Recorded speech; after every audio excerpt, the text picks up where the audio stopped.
Hi guys. So this is a video response to Legend Sexy, and his video was how would you survive a nuclear attack. This happens to be uniquely literally up my alley. When I joined the Navy when I was 19, my military occupation was missile tech. In English, that means that I protected and maintained, and if need be, fired nuclear ballistic missiles. That was my job. So, along with the combat training and the hand-to-hand combat training and the extensive hydraulics, pneumatics, mechanics training, I was also given training on how to handle fallout and nuclear weapons and all of this stuff. I will not be saying anything that I shouldn't in this video, nor will I ever say anything I shouldn't. That was part of the trade-off. There are things that I will not speak of. We'll leave it at that. Everything that's in this video is something that you should know as a standard civilian of how to protect yourself and your family from such an attack. I will tell you that this is based on you being at home, because if you are not home when the attack happens, your chances of survival are slim.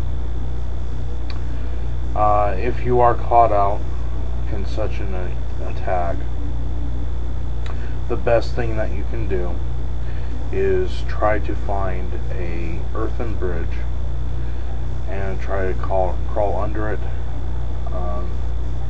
to try to limit as much of radiation that you can.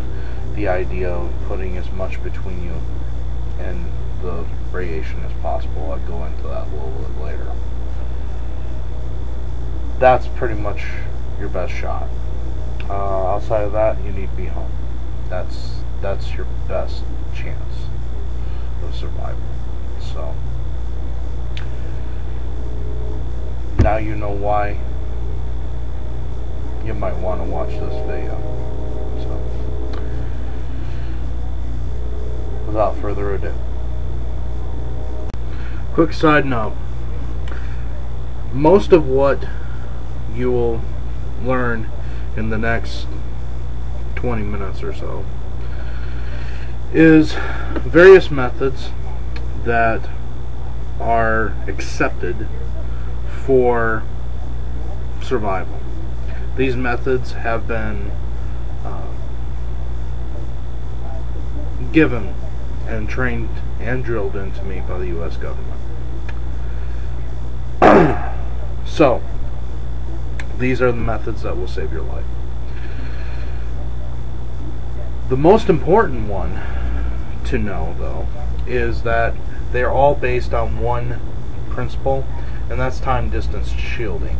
The idea of TDS, or time distance shielding, is you're trying to shorten the length of the time of exposure. Distance, you want to be as far away from the exposure as possible, and shielding, you want to put something in between you and it. Lead is best, water is good, aluminum foil works, but that's pretty much what you want to do. I could go into the 4 different forms of radiation: alpha, beta, particulate, and gamma, but that's kind of beyond the scope of this class. Understand that when you're talking nuclear weapons, you're going to be talking about particulate and gamma radiation primarily. Alpha and beta is just going to make you a little bit sick. Gamma will go straight through you, and particulate is what's going to give you the radiation poisoning and cause you to die. Speaking of radiation poisoning, there are a few very common symptoms that you need to know. If you recognize these symptoms in yourself or someone else, you need to get away from your people as quickly as possible, otherwise you will kill them too. The symptoms are horrible headache, nausea, vomiting. Oh yeah, and vomiting is uncontrollable. Uncontrollable diarrhea, rashes, a burning sensation on the skin that literally makes you want to peel your skin off. That's pretty much it. Those are pretty much your classic symptoms. Like I said, if you start experiencing those symptoms, you want to get away from the people as quickly as possible, and you want to get away from the area that you're at as quickly as possible. That's pretty much it. If you have those symptoms, most likely you're going to die. Sorry. So, anyway, especially if you haven't taken potassium iodide, I would say that you very likely will die within 24 hours to a week, give or take. So, as far as something that can be done for you to ease your pain, there isn't. There isn't. Make peace with your maker, because you will be meeting him shortly. So anyway, on with the tutorial. 4 things you need in your house, aside from food and water. Duct tape, and I mean a lot of duct tape. Probably, I'd say at least a case, depending on how many doors and windows you have. Aluminum foil. A lot of aluminum foil. Try to get the good stuff. Try to get the Reynolds wrap, the thicker aluminum foil. That will help you best. 3. Plastic sheeting. You know, like the painter's drop cloths. Yeah, get those. Get it as thick as you can, but you want a lot of it. And the 4th thing that you'll need is potassium iodide. You will need potassium iodide tablets. You can buy them at most prepper stores. You can buy them at cheaper than dirt. You can buy them wherever you need to buy them. Buy them. There is no substitute. Your body will thank you.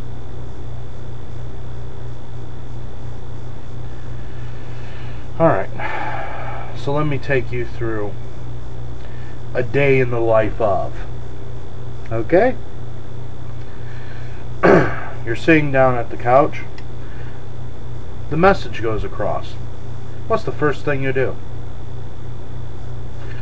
I'll tell you what not to do. What not to do is to sit around and have a family discussion for the next 20 minutes on what the hell you're going to do to prepare. The reason why is because within the 22nd minute or 2 minutes after you've had that meeting, everybody now has decided to look at the window because, hey, there's a bright light. Oh no, now we have no retinas. Literally, your eyes were fused and burned into the back of your eye sockets because you decided to look at the flash of a nuclear weapon.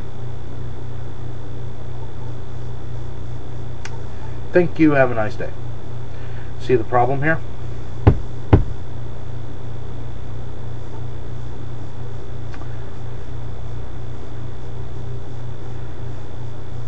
By the time that message comes across, you have very little time to prepare.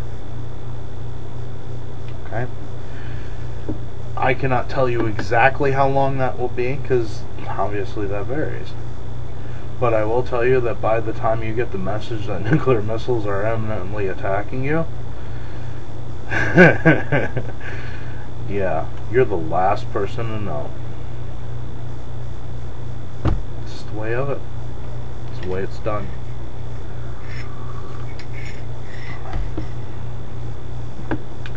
I'll tell you that there will be no one to warn me. So if no one's going to warn me, how would you be warned? You don't have time. The first thing that you're going to do is you're going to go to your doors and windows, and you are going to duct tape all openings from the outside air, because you want to stop as much of the outside air from going inside your house as possible.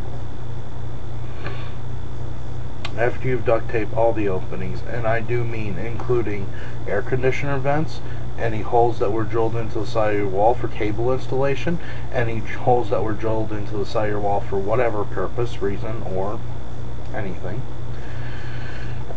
All doors, all windows, all cracks and crevices, anywhere, including cracks and crevices in your foundation if you have them, have to be covered with duct tape, at a minimum. Now then, all your visible barriers, in other words, your windows, you need to cover those with aluminum foil. Use your aluminum foil liberally. This is to reflect and block the flash. Okay? So, that's what you need to do with that. Then you need to cover the entire area that you have just covered, your door and window, that entire area. Now you need to cover it with that plastic sheeting to create a air barrier. Okay? Kind of like an insulative barrier. This will not stop, and you need to do this with all openings, by the way. This will not stop all radiation. It'll stop a majority of it. Okay? During this time frame, you need to be taking your potassium iodide tablets. Typically, follow the dosage instructions, but typically it's 1 tablet per day per 1 tablet per adult per day. It's usually how that works. Some tablets vary. How that works is when you breathe in irradiated air, it comes across your thyroid, and your thyroid is what holds on to cancer, is what holds on to the radiation, and thereby, if it holds on to the radiation, it will cause cancer. It will cause thyroid cancer, and many will die from thyroid cancer if they did not die from the initial blast. So that's why you have potassium iodide tablets. Basically, the idea is what potassium iodide does is it pre-radiates your thyroid gland. Basically, it's kind of like a gun blue. You rust something to keep it from rusting. Well, with the thyroid gland, you're irradiating your thyroid gland to keep from radiating your thyroid gland. So you see how that works. With a thyroid gland that has had access to potassium iodide, the radiation will come in, but the body will expel it because it says, hey, I can't hold on to this. So for your next exhale, it will expel all that radiation. Well, most of it. In theory. That's the other thing. Understand that I was trained by the government on this one, and the guys that they had do this are, well, guys in lab coats, and yeah, we all know how sometimes guys in lab coats are right on, and then some days, well, they got drunk the night before, and then they came up with theories and postulates, such as the world of man. Anyway,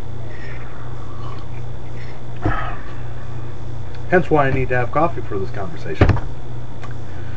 Anyway, but that's what you need to be doing. Now then, you will be stuck in your radiation-free, more or less, house for the next 7 to 10 days. Thank you, have a nice day. And that's a minimum time frame. That's not maximum. That's minimum. If you go outside within that 7 to 10 days, well, you won't be coming back. And everybody that was in that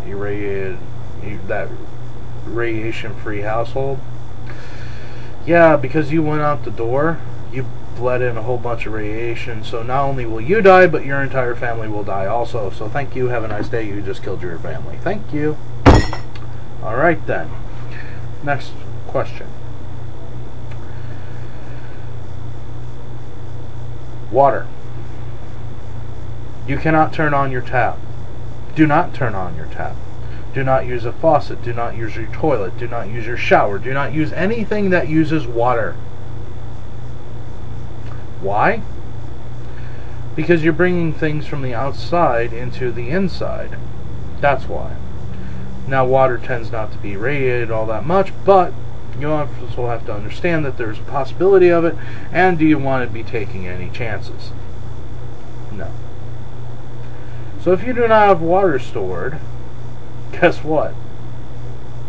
You're not going to be drinking water for the next 7 to 10 days, or washing, or cooking, or cleaning, or anything else. That leads us to cooking. Stove. You will not want to use your stove unless it's an electric range, but even then is kind of iffy. Because, let's face it, most likely the electric plant will not be operational. So, if it's electric, you can pretty well run it, but if it's gas, no, do not. If it's a gas stove, do not run it, because there's a good chance, there's even a higher chance that the gas will be irradiated, whereas the water has less of a chance, but the gas definitely will be radiated. So that's the other thing. Alright, so basically you're going to be sitting in your house with no air conditioning, sporadic electricity. Maybe you have electricity, maybe you don't. You won't be able to cook anything, and you won't be able to wash, as far as use your shower, or you won't be able to use your toilet, or you won't be able to use anything like that. So what do you use for your toilet? Well, that's when you use a 5-gallon bucket and a trash can liner. Thank you very much. Welcome to your welcome to your new existence. It's gonna suck. Suckville is here. Alright, so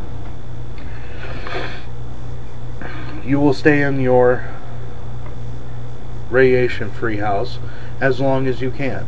As long as you can hold out. Okay? And I want to stress that, as long as you can. If you can spend 3 months in there, do that. If you can spend a month in there, do that. If you can spend as long as you can. The minimum time frame that you need to be shooting for at least is 7 to 10 days, but you need to be planning for much longer than that. Now, after your internment in your own home, if someone comes to your door, you do not open the door. You do not let anyone in. No one goes in, no one goes out. Period. Anyone coming in or out before your time that you have decided to leave your area is essentially trying to kill you. That's what they're doing. So if I were you, I would see that as what it is.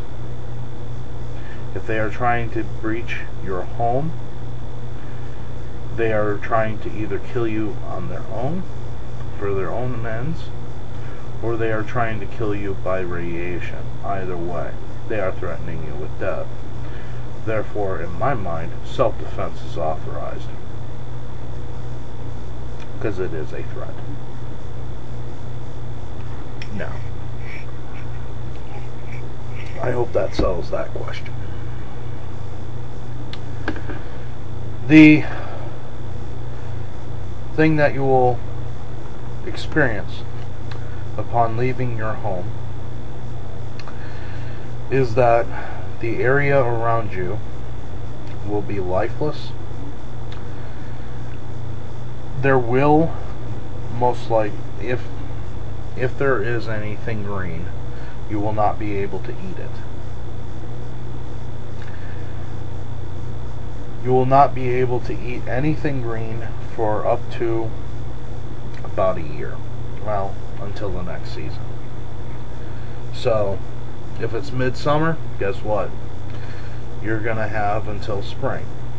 If it's fall, it's going to be spring.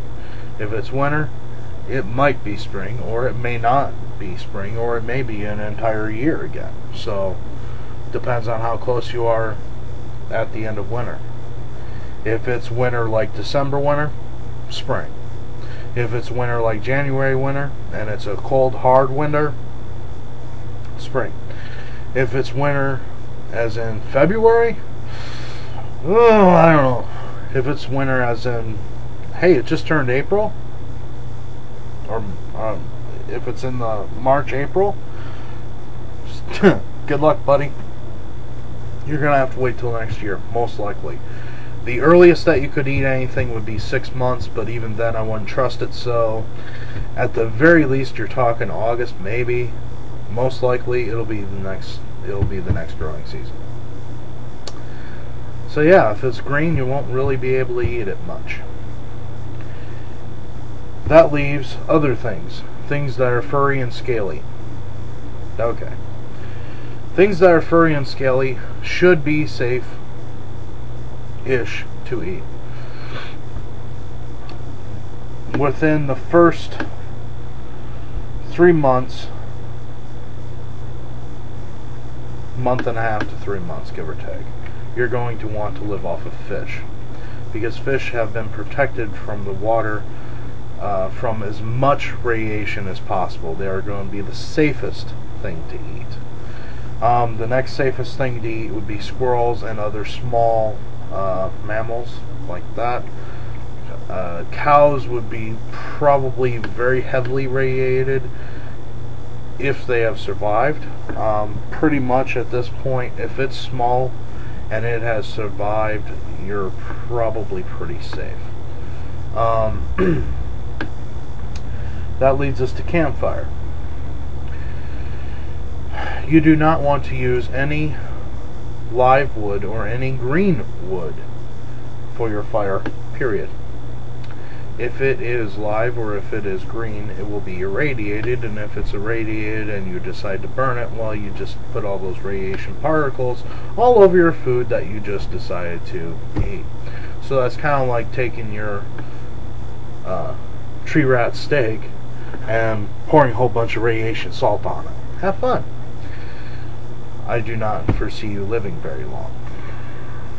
So you will need to use dead wood for your fire.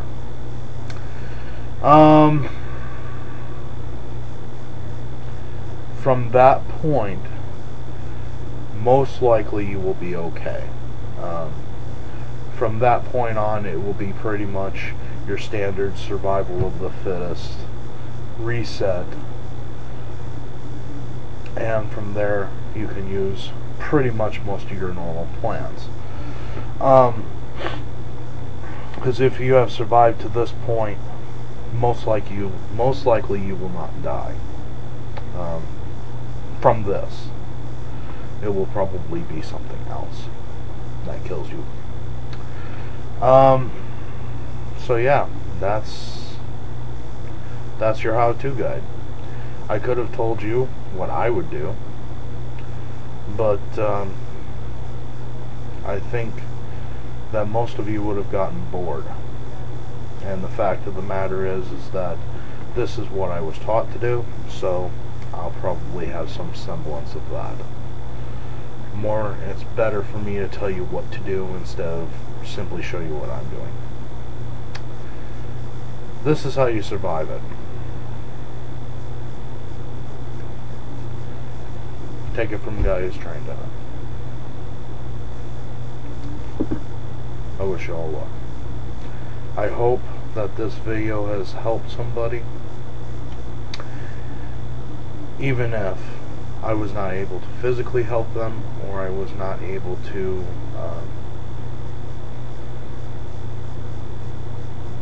show them what to do, either physically or through email. And if I know this video will probably outlast me, so I hope it helps. Thank you for your time. I appreciate your comments. I appreciate your views. I appreciate your time. Defend your homes wisely.